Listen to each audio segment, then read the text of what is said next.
Саламатсыздар ма, құрметті оқырмандар? Бүгінгі сабағымызда 5-ші сыныптың математика оқулығының 1-ші бөлімінің нөмірі 9-шы есебін талдаймыз. Сіздермен бірге математика пәнінің оқытушысы Әлсейітов Амангелді Құмарлы. Есеп 2 пункттен тұрады. 1-ші пунктінің шарты: цифрлары әртүрлі және кіші разрядтан бастап цифрлары өсу ретімен орналасқан ең үлкен 4 таңбалы санды жазыңдар. 4 таңбалы сан, 1-ші пункт дейік. 4 таңбалы сан А, Б, С, Д түрінде. Д бірліктер саны, С ондықтар саны, Б жүздіктер саны, А мыңдықтар саны. Егер көп таңбалы санның цифрларының біреуі немесе барлығы әліппен алмастырылса, онда санның үстіне сызықша қойылады. Бұл көп таңбалы сан дегенді білдіреді. Есептің шартында кіші разрядтан бастап цифрлары өсу ретімен орналасқан ең үлкен 4 таңбалы сан жазыңдар дейді. Сонда бізде А-ның орнында ең үлкен цифр тұру керек. Олай болса, А-ның орнында 9. Және бізде кіші разрядтан бастап өсу керек. Олай болса, үлкен разрядтан бастап онға қарай кему керек. Сонда бізде 9-дан кейін 8, 8-ден кейін 7, 7-ден кейін 6 тұрады. Сонда бұл пункттің жауабы 9876 болады.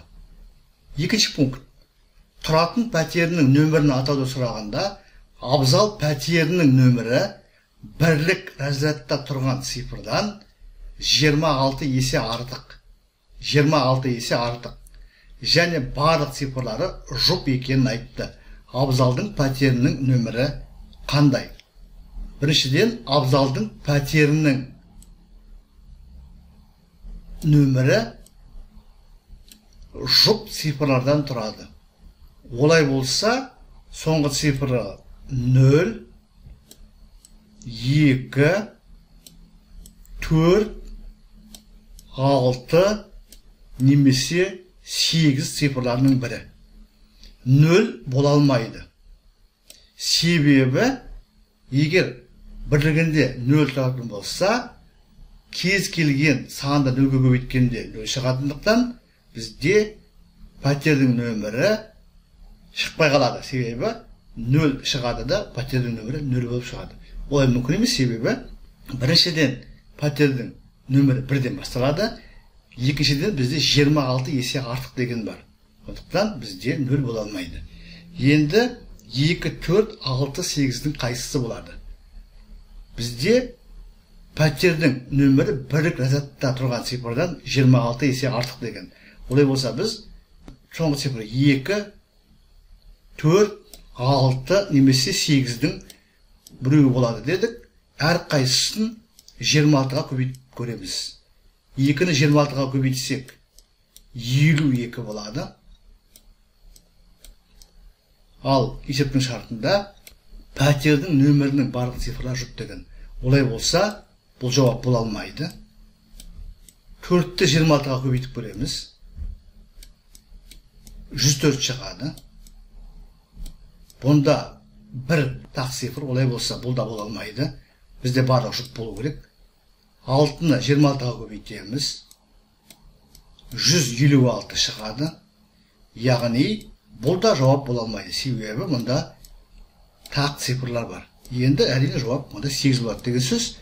Шында да 8-ді 26-ға көбейтсек, 6, 8, 48, 8-ін жазамын 4 ойда, 8, 2, 16, ойдағы 4-пен 20, сонда 208 шығады. Сонымен, абзалдың пәтерінің нөмірі 208 екен. Сонымен, құрметті оқырмандар, бүгінгі сабақта сандар мен цифрларға қатысты бір есепті толық талдадық. Бұл есеп 2 пункттен тұрады екен. Бұл жерде сандар мен цифрлардың қасиеттерін, разряд дегенді, өсу, кему ретін, көп таңбалы сан дегеніне, жұп цифрлар дегеніне, сол сияқты қасиеттерді қолданып, біз есепті толығымен талдадық. Егер сұрақтарыңыз болса, комментарийға жазыңыздар. Мен әдеттегідей әрбір сұраққа, ұсыныс пікірге ескертуге, уақытымен және нақты жауап беруге тырысатын боламын. Материал ұнаса лайк қойыңыздар, каналға жазылуды ұмытпаңыздар. Мен бұдан әріде математика мен математикалық сауаттылықтың есептерін талдап, каналға жүктеп отыратын боламын.